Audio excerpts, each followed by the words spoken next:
Bak nisan Tuhan, ukiran megah, tersimpan kisah dalam sejarah. Anak yang lahir dari rahim mulia, Asania cahaya Nanggro Raya. Bukan sekadar darah kerajaan,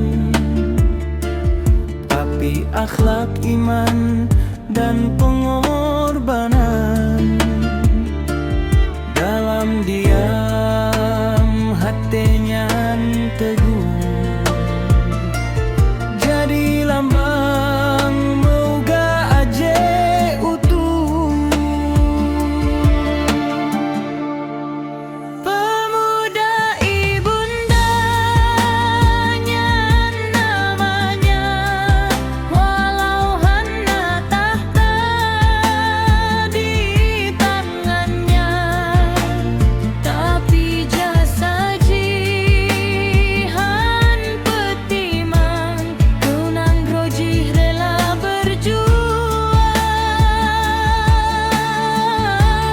Darah raja tapi hati rakyat, setia bak syahana hianat dalam sunebok sejarah mulia.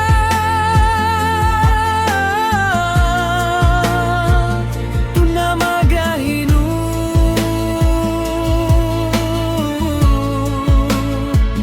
sepanjang masa.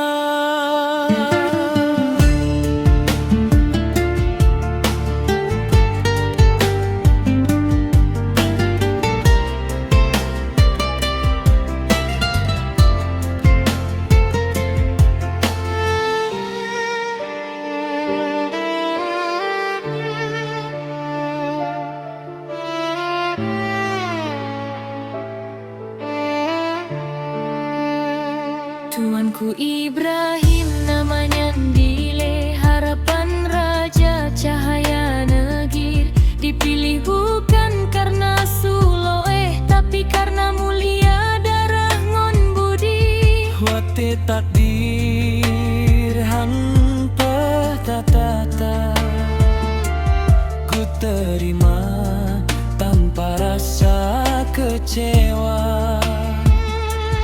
Bantu Syah jaga Nanggroe, setia jihana troh kehaba.